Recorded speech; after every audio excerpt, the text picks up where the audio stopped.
Born and raised in Asheville, North Carolina, Adele Myers draws on her own family's history working in the tobacco industry for her debut historical novel, The Tobacco Wives. Set in 1946 in Brightleaf, North Carolina, the tobacco capital of the South, this beautifully detailed, immersive novel follows a young seamstress who uncovers dangerous truths about big tobacco. The Tobacco Wives has been included in BookBub's Best Historical Books of 2022 list, and it's been named a most anticipated book by USA Today and Pop Sugar. For today's conversation, Adele is joined by Ashley Hasty, creator of the Hasty Book List Review blog and co-host of the Best of Women's Fiction podcast. Adele Myers' The Tobacco Wives is available for order from Left Bank Books, St. Louis's premier independent bookstore.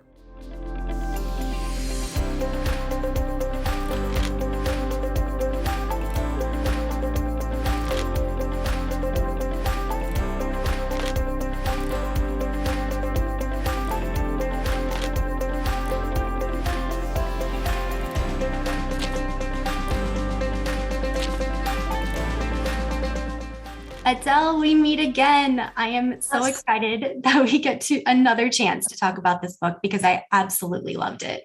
Well, thank you. Me too. I was excited to speak with you today. So for those viewers who are not familiar with my blog, I have a series of author interviews that include sort of this or that questions, rapid response answers, first thing that come to mind sort of thing. So I'm going to start with a few of those questions that I asked Adele for our Q&A for our blog. These are just, like I said, get to know you questions before we dive in to the interview. Okay. So author you draw inspiration from?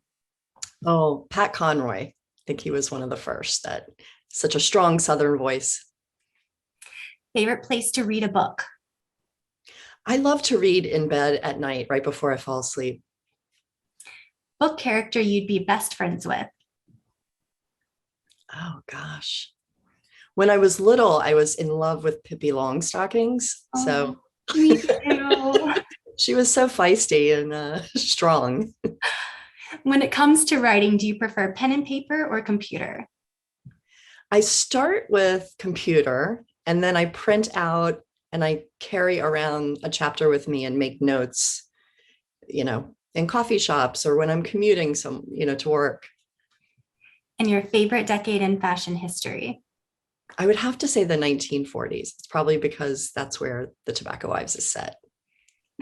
Before we talk specifically about The Tobacco Wives, I want to talk a bit about your journey to publication because it took some time and persistence, and I think it's a really inspiring story. So first, let's talk about your background. What did you study? Okay. So in college, I went to journalism school and graduated from UNC Chapel Hill with a journalism degree. But I pursued advertising and marketing as my job, and that's what I did coming out of college. And what inspired you to transition from journalism to fiction? And do you think your journalism background helps your fiction writing, or do you think it makes it more challenging in some ways? I think it helps because at the time I was able to take a lot of different creative writing classes in addition to news writing and advertising and public relations. And I really always I always was working on fiction in the background and in my spare time, which soon became monopolized. A lot of my creative energy went into my career. And so as you mentioned, my journey to publication was a very long one. And I think that's because there were long periods of my life when I was focused on my career. I got married, I had a son. And so The Tobacco Wives really started as a short story over 20 years ago, if you can believe that. And tell us a bit about how it transitioned from a short story to the novel it's become today. Sure. So I wrote a short story in a class that I was taking. It was a short story writing class. And my writing teacher at the time had written a note on it. In addition to some feedback, she wrote, I think there may be a novel here. And that really planted a seed for me. And I like to say that it germinated for many, many years. But about 8 years ago, I picked that story up and I made a commitment to myself that I was going to really give this a go. I had never written a novel, but it's something I wanted to do from the time I was a little girl. And so I was still working full time. My son was a little bit older, so I think it was kind of a combination of things that spurred me to do it at that point. I really wanted to publish a novel before I turned 50, and I came really close. Now that we've covered how you got to this point, I want to dive into the book. So will you tell our viewers what The Tobacco Wives is about? Sure. So The Tobacco Wives is the story of a young seamstress in 1946 North Carolina who inadvertently discovers dangerous truths about the big tobacco empire ruling the American South and also employing her. The story is told through the eyes of a 15-year-old girl. Her name is Maddie Sykes, and she's just lost her father in World War II. And her mother basically has a breakdown. She doesn't know how she's going to support Maddie and herself after losing the breadwinner of the family, the father. And so she abandons Maddie at her great aunt Etta's house in the fictional town of Brightleaf, North Carolina. And that's the tobacco capital of the South. In Brightleaf, Maddie's aunt Etta has a thriving sewing business. She sews for everyone in town, but she really makes her money sewing for the wealthy wives of the tobacco executives in town. And these are the women that everyone calls the tobacco wives.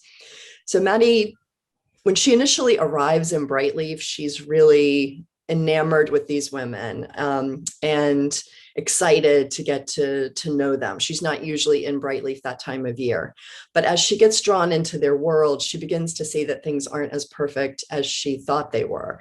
And she runs across some information that she's not supposed to see and has to decide what to do with that. You grew up in Asheville, North Carolina, in the heart of tobacco country. You had family who worked in and around tobacco, as most people did back then. Did you grow up hearing stories about what it was like to work in tobacco, or is this something you looked into and researched later in life as an adult? I did both. The seed of the idea for the story came from the fact that both sets of my grandparents lived and worked in Winston-Salem, which was the home of R.J. Reynolds Tobacco. And I spent my summers there with most of my time with my grandmothers. And one of my grandmothers was a hairdresser for the wives of R.J. Reynolds Tobacco executives. And then the other one was a seamstress who sewed for everyone in town, basically. And she specialized in evening gowns and wedding dresses. And so as a little girl, I used to bother my grandmothers to death, asking about, I was fascinated with the wives, the tobacco wives. And my grandmother, the hairdresser, actually called them that. And I can remember sitting at her vanity because she would cut my hair and I'd be looking in the mirror and, trying to get the dirt on the tobacco wives. And my grandmother was very religious. We called her Mema. And Mema would usually quote a Bible verse about gossip and how it was so bad. And so she didn't really tell me much. So I think in some ways that inspired me to make up my own story about the drama surrounding the tobacco wives. Your website includes two beautiful pictures of both of your grandmothers. Like you said, one was a hairdresser and one was a dressmaker. You clearly chose to make Maddie Sykes a dressmaker, presumably after your grandma, Elma. Did you ever consider making Maddie a hairdresser? And why did you ultimately choose to make her a dressmaker? I did consider making her a hairdresser initially, but I ended up going with the seamstress approach because I thought it would give me an opportunity to bring Maddie into the homes of the women And I also wanted to anchor the story with a couple of key events. And so there's a big event, a gala celebration at the end that they're all creating the gowns for. I also felt like the hairdresser angle had been done before, and specifically Steel Magnolias kept coming to mind, another group of strong women, all centered around a beauty salon. Well, with my fashion background, of course, I was very happy with the dressmaker angle. I loved that part of it. You also have some family artifacts that I'd love for you to share with our viewers. I do, yes. So the grandmother who was a seamstress actually left a thimble to me when she passed away. And if you can see, it's an antique thimble, and those are tobacco flowers. Tobacco plants actually have very beautiful flowers. They can be white, they can be pink, they can be red.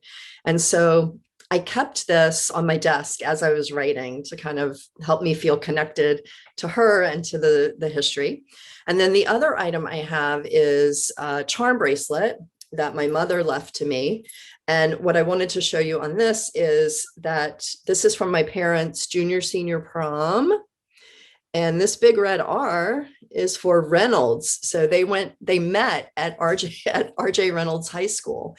If you visit Winston-Salem today, almost every building, church, hospital, everything has the Reynolds name. So one of the things that I thought was interesting about this story is that until we knew and until they knew how dangerous smoking was, the company and the industry did so much good for the community. And that's one of the things that came through my research and talking to my family members who actually worked in the factories and in the town and were so incredibly proud of helping to build the tobacco capital of the South.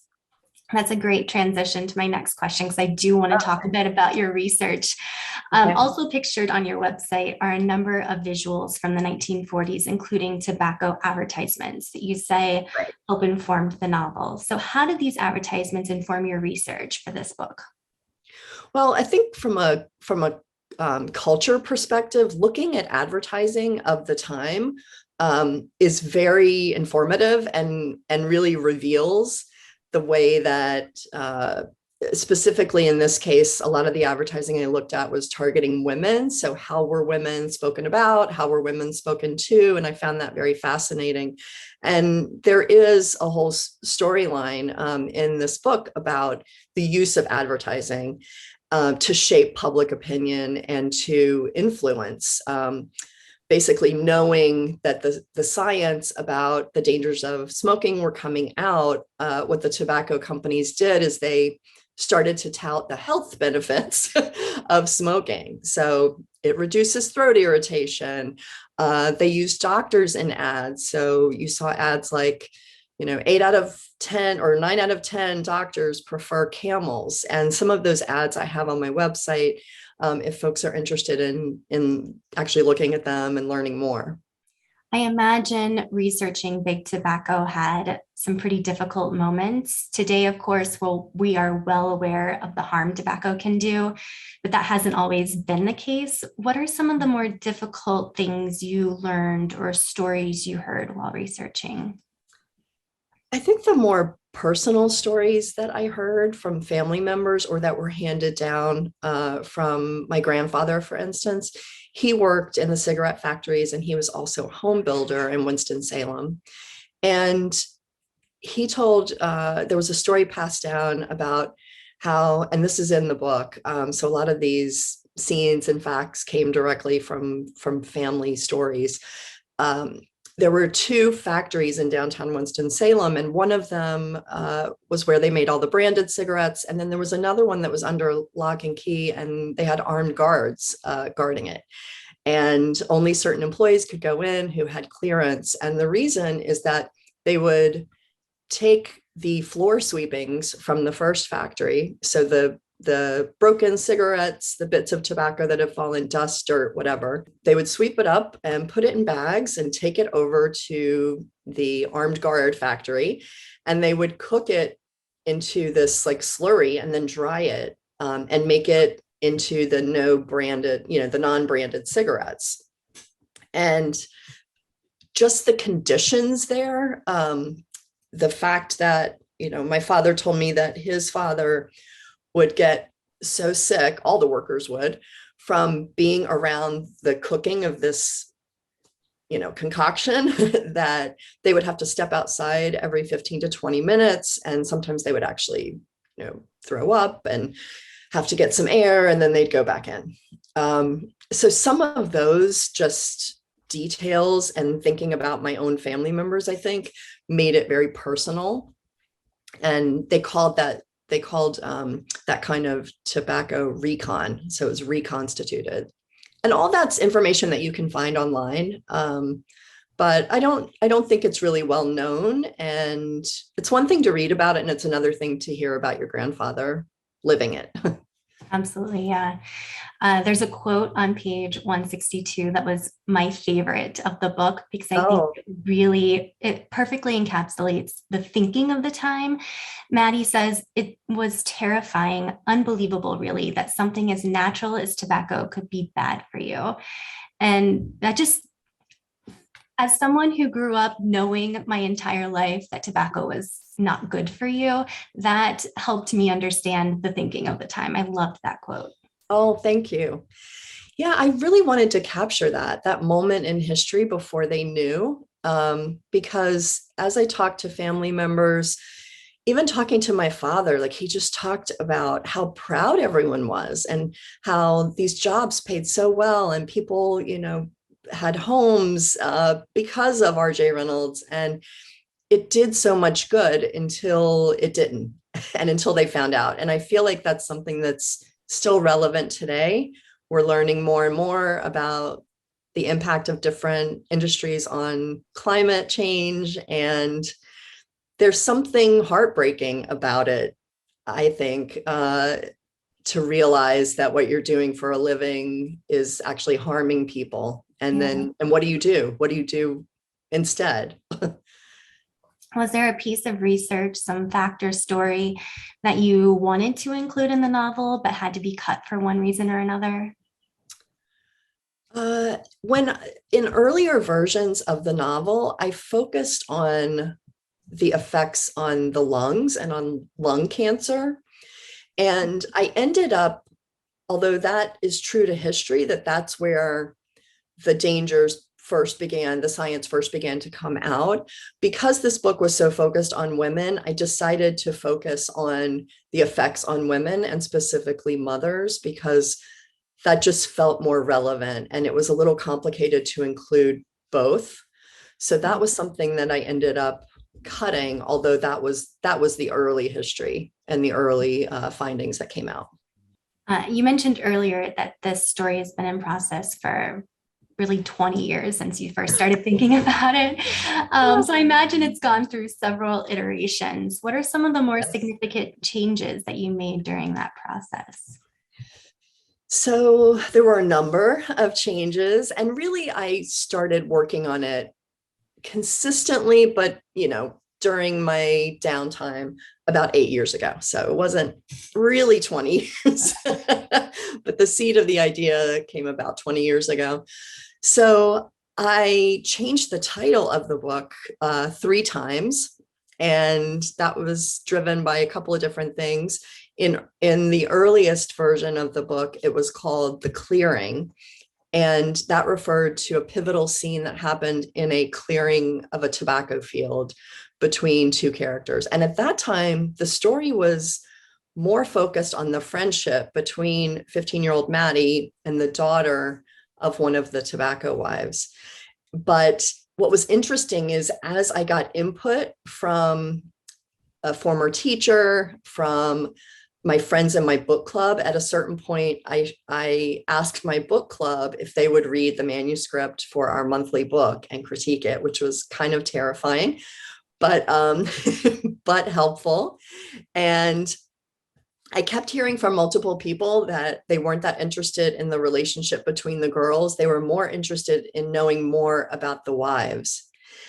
And so that spurred me to rework the manuscript. I ended up killing off the friend. Her name was Virginia. So God rest Virginia. But instead I added more wives.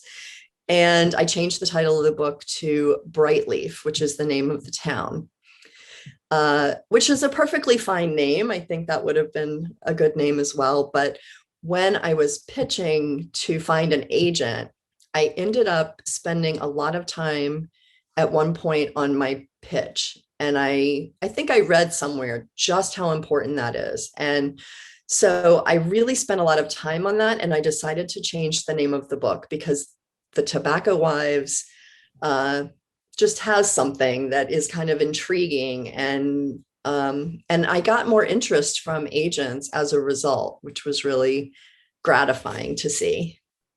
What do you hope readers take away after reading The Tobacco Wives? Well, at its heart, it's a coming of age story about a young girl who sees the world one way, and then over the course of one summer, her eyes are opened to some harsh realities. And so I hope they'll learn and be kind of fascinated by this world. I know that's something I love about books, is kind of learning about this whole new world. But also I think it's about a young woman and other women too in the book finding their voice and their courage. And so I would hope that they take that away. Let's say, hypothetically speaking, your publisher insists that you write a spinoff to The Tobacco Wives. Which character would you want to give their own novel? I would want to give Cornelia her own novel. And I would want to give her a prequel where we really dive into her life and what led her to. And for those who haven't read it, she's kind of the matriarch, and she is. I actually was picturing Dame Maggie Smith when I wrote her, this kind of blunt, kind of curmudgeonly woman, but at her heart, she's kind of a softie, and she becomes almost a mentor to Maddie in a way during that summer. Well, The Tobacco Wives is your debut novel. I'm curious if you're working on something else and if you can tell us anything about it. I am working on something else. I'm researching a second novel that I'm excited about, and I can't say much about it, but I will say it's set in the South, and it deals with another cover-up situation. I want to let everyone know that copies of The Tobacco Wives are available at Left Bank Books. Thank you so much, Adele. I had a great time chatting with you again. Last summer, all the wives wanted polka dot bathing suits, just like Ava Gardner, and my clever aunt stitched up every last one. Even the ladies who were past their prime were asking for an Ava two-piece. Miss Gardner was a North Carolina native, so her fame must have felt especially personal to the women of Brightleaf. It made sense that they would claim a kinship with her, that they would feel as if they had the right to imitate her. She might have been an international movie star, but she was still one of them, practically speaking.